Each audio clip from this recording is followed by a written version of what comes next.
नमस्कार साथियों। उम्मीद करता हूँ आप अच्छे होंगे। आज काफ़ी व्यस्तता थी। आज जो एग्ज़ाम था बीपीएससी का, उसमें इन्विजिलेटर की ड्यूटी लगी थी। लौटते लौटते शाम भी हो गया। बहरहाल 2-3 चीज़ें आपका कमेंट में देखा हूँ। एक तो आप लोग कहते हैं कि केवल आप महिला शिक्षकों के बारे में बोलते हैं। ऐसा नहीं है, पुरुष शिक्षक साथियों के बारे में भी बात करता हूँ। हाँ, किसी दिन मिस्टेक से उनका नाम लेना मैं भूल जाता हूँ। और जनरली आज भी आप भी जानते हैं, अगर थोड़ा सा चिंतन करके देखिए तो महिलाएं आज भी कमज़ोर हैं। उन्हें आगे बढ़ाने की ज़रूरत है, मेन स्ट्रीम में और लाने की ज़रूरत है। इसलिए उनकी चर्चा थोड़ा सा ज़्यादा करें तो और बेहतर है। लेकिन ऐसा नहीं है कि पुरुष शिक्षक साथियों का मैं नाम नहीं लेता हूँ। और आप लोगों ने कहा है कि सर थोड़ा फास्ट बोलिए। अब मैं वीडियो को एडिट नहीं करता हूँ। फास्ट बोलने में कभी कभी क्या होता है, फंबल हो जाता है या फिर कुछ शब्द बाद में या पहले बोल जाता हूँ। ऐसी स्थिति में आपको लगता है कि अगर मैं स्लो बोलता हूँ तो वीडियो को 1.25 पे करके आप देख सकते हैं, यानी थोड़ा सा स्पीड हो जाएगा उससे, तो आपको समय भी कम लगेगा। आप लोगों ने कहा कि सर बड़ा बड़ा वीडियो बनाते हैं। जितने कंटेंट रहते हैं मेरे पास, अगर बहुतों को मैं छोड़ देता हूँ, जो आप दूसरे बहुत सारे न्यूज़ चैनल है जिसके द्वारा आप सुनते होंगे, क्योंकि अभी तो 24 घंटे में एक वीडियो डालता हूँ। कोशिश करता हूँ कि समय निकाल लूँ मैं, किसी दिन वो भी नहीं कर पाता हूँ। तो इतने सारे चीज़ें हैं बताने के लिए कि बहुत कुछ छूट जाता है। उसी में जितना बनता है उतना डाल देता हूँ, तो थोड़ा सा लंबा हो जाता है। वही दिन में 4 वीडियो में डालूँ सारी चीज़ों के लिए, तो कुल मिलाकर 1 घंटे का वीडियो हो जाता है। हालांकि मेरा तो 12-14 मिनट का रहता है। खैर, अभी जो शिक्षा विभाग की एक गाइडलाइन आई है जिसमें उन्होंने कहा है कि स्काउट एंड गाइड जो चल रहे थे पहले पुराने स्कूलों में, अभी जो नए स्कूल उत्क्रमित होकर के +2 हुए हैं, उनमें भी स्काउट गाइड का कार्यक्रम चलाने के लिए शिक्षा विभाग ने आदेश दिया है। और मैं आपको बता दूं कि सबसे कम उम्र में राष्ट्रपति से अवार्ड आप स्काउट गाइड के बच्चों को दिलवा सकते हैं। सबसे कम उम्र में मेरे एक साथी को मिला था, महज वो 18 साल का था जब मैं हाई स्कूल में पढ़ता था उस समय। खैर, तो ये सरकार का आदेश है। अगर ये लागू हो जाता है तो आगे जो नौनिहाल आएंगे पढ़ेंगे उनके लिए एक बेहतर चीज़ें होंगी। इसका रिबेट भी मिलता है जब हम डिफेंस का या फिर पुलिस महकमे का कोई फॉर्म डालते हैं जॉब के लिए, तो इसमें उसमें रिबेट दिया जाता है। इसमें जो स्काउट गाइड किए रहते हैं उनका सर्टिफिकेट अगर होता है तो। आज बीपीएससी का एग्ज़ाम था। पटना में बापू परीक्षा सेंटर है जहां लगभग 11,000 छात्र एक साथ एक सीटिंग में बैठ कर एग्ज़ाम दे सकते हैं। वहाँ एग्ज़ाम नहीं हुआ। कारण थे कुछ जो अभ्यर्थी थे, उनका कहना था कि क्वेश्चन आउट हो गया है, लेकिन बीपीएससी इसको मानने को तैयार नहीं है, अभी तक नहीं मान रही है। और आगे क्या होगा समय बताएगा, क्या उनका दोबारा एग्ज़ाम लेती है या नहीं लेती है, या फिर उनको इस बार एग्ज़ाम से हाथ धोना पड़ेगा, ये समय बताएगा। लेकिन जैसा कि हम उम्मीद कर रहे हैं कि दोबारा बीपीएससी उन लोग का एग्ज़ाम लेना चाहिए। अगर क्वेश्चन नहीं आउट हुआ होता तो उन लोगों ने क्वेश्चन बांटा क्यों नहीं? जितने भी बच्चे थे क्वेश्चन बांट देते आप। वो एग्ज़ाम देते नहीं देते हैं वो समझते, आपने तो क्वेश्चन बांटा ही नहीं। ये है, देखते हैं आगे क्या होता है इसमें।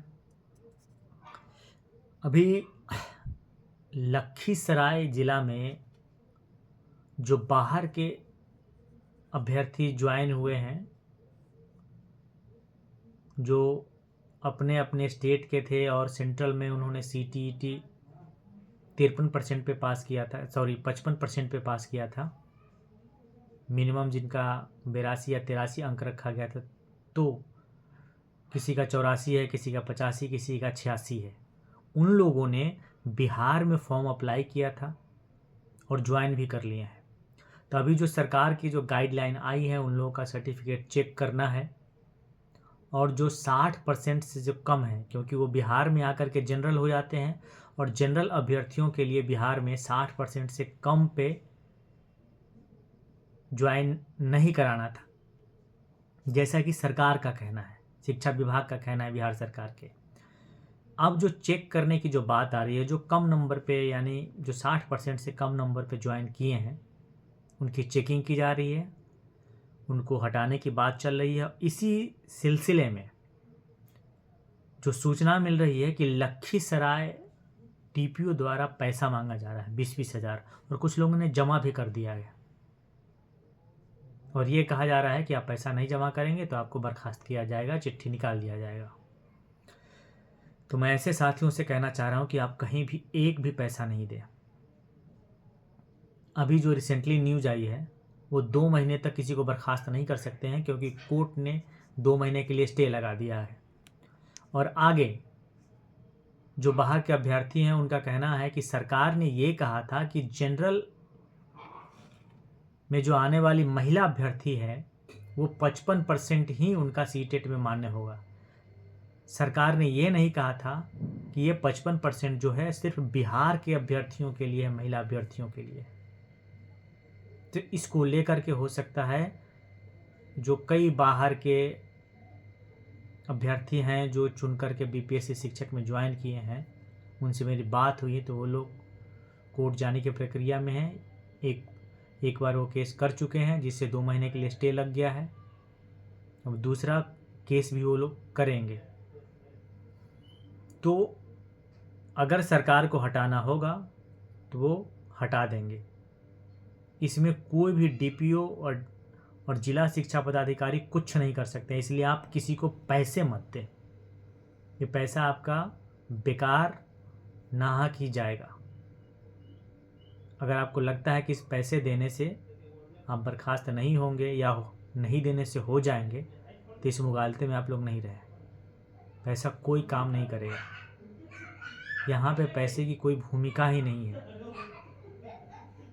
इसलिए आप लोग सोच समझ करके काम लीजिए। तीसरा, जो अभी 2-3 दिनों से आप लोग भी सुन रहे होंगे, देख रहे होंगे कि शिक्षा विभाग से प्रतिदिन 10 स्कूलों में कॉल जाता है। खुद एसीएस महोदय इसकी मॉनिटरिंग करते हैं, देख रहे हैं, बातचीत करते हैं, पूछते हैं। वीडियो कॉल पे वो कक्षा को देखते हैं, वहाँ के हेडमास्टर से, एचएम से बात करते हैं। तो आप लोग भी एक नंबर नोट कर लें, इस नंबर से हो सकता है कि आपको कॉल जाए, शिक्षा विभाग का वो कॉल होगा। तो कोशिश करें कि आप इग्नोर ना करें नंबर को। ये नंबर है 9153468895। मैं फिर से नंबर दोहरा रहा हूँ, 9153468895। इस नंबर से कॉल जाएगा तो प्लीज़ उठाएं और जो वस्तु स्थिति है उनके सामने बयां करें। डरने की ज़रूरत नहीं है। आगे साथियों की, जैसा कि मैंने पहले भी कहा था कि माननीय मुख्यमंत्री जी शिक्षा विभाग नियोजित शिक्षकों पर ज़्यादा ध्यान दे रही है। जो भी फैसले और निर्णय लिए जा रहे हैं, ज़्यादातर नियोजित शिक्षकों को ध्यान में रखकर, उनके हित में रख कर के फैसला लिया जा रहा है। जैसा कि अभी पेमेंट के मामले में भी आप देख सकते हैं, नियोजित शिक्षक साथियों का पेमेंट पहले हो गया था और थोड़ी सी पैसे की किल्लत आई, तब जा कर के बीपीएससी शिक्षकों का पेमेंट हो रहा है। आगे जो बचे हुए हैं उनका भी होगा। कल मैंने 10 बजे जो वीडियो डाला था उसमें कहा भी था कि आज से कल तक, यानी थर्सडे को, फ्राइडे को कुछ कुछ ज़िलों में बीपीएससी शिक्षक साथियों का पेमेंट होगा, और हुआ भी। कल भी मुजफ्फरपुर में हुआ है, आज पटना डिस्ट्रिक्ट में हुआ है। लेकिन उनसे पहले नियोजित शिक्षक साथियों का पेमेंट हो चुका था। ये बातें मैं इसलिए भी कह रहा हूँ ये कि एक और मामला आया है जो सरकार ने अनाउंस किया था 3% डीए को लेकर के। 3% डीए बढ़ाया गया है बिहार सरकार के द्वारा, अभी पिछले ही महीने में अनाउंस किया गया था। तो टोटल डीए बढ़ के 53% हो गया है। तो इस बार जो नियोजित शिक्षकों को पेमेंट हुआ है वो 53% डीए के साथ हुआ है, जबकि बीपीएससी शिक्षक साथियों को 53% डीए के साथ पेमेंट होने की सूचना कहीं से नहीं है। अगर सरकार ऐसा कर रही है तो आप लोग भी ध्यान दें, जबकि पहली प्राथमिकता जो पेंशनर है उनको दी जाती थी, उनको भी 53% डीए जोड़ करके पेमेंट नहीं मिला है। पेंशनर को भी सिर्फ और सिर्फ नियोजित शिक्षक साथियों को 53% डीए दिया गया है इस बार नवंबर के पेमेंट के साथ में। तो इसलिए मैं तमाम बीपीएससी शिक्षक साथियों से कहना चाह रहा हूं, जो मैं बार बार अपने हर वीडियो में लास्ट में कहता हूं, ये है उनकी ताकत, स्ट्रेंथ जो उन्होंने दिखाया है, लड़ा है। इसलिए आपसे फिर गुजारिश कर रहा हूं कि एकजुट होइए, एक साथ रहिए। मैं नंबर छोड़ रहा हूं फिर आज इस वीडियो में 9470255684। अगर आप मुझसे नहीं जुड़े हैं, मेरे व्हाट्सएप ग्रुप से नहीं जुड़े हैं, तो आप मुझे इस नंबर पे अपना डिटेल मैसेज करें। और मेरा ये जो वीडियो है अब तमाम बीपीएससी शिक्षक साथियों तक पहुंचाएं, उनसे बातें करें, चर्चा करें और उनको जोड़ें। जब तक आप जुड़ेंगे नहीं, यूनाइट नहीं होंगे, एक साथ नहीं होंगे, सरकार आपकी नहीं सुनेगी, कुछ भी कर लीजिए आप। इसलिए अंततः आपको यूनाइट होना ही पड़ेगा, या आज हो या कल हो, मेरे कहने से हो या आपको स्वतः स्फूर्त विवेक जगेगा तब आप एक होंगे, लेकिन एक तो होना पड़ेगा। बहरहाल साथियों, अंत में वीडियो को लाइक करें, सब्सक्राइब करें और सभी बीपीएससी शिक्षक साथियों तक पहुंचाएं। उनको जोड़ें, उनको जोड़ने में आप अहम भूमिका निभाएं। मैं आपका साथी अशोक क्रांति। Thank you.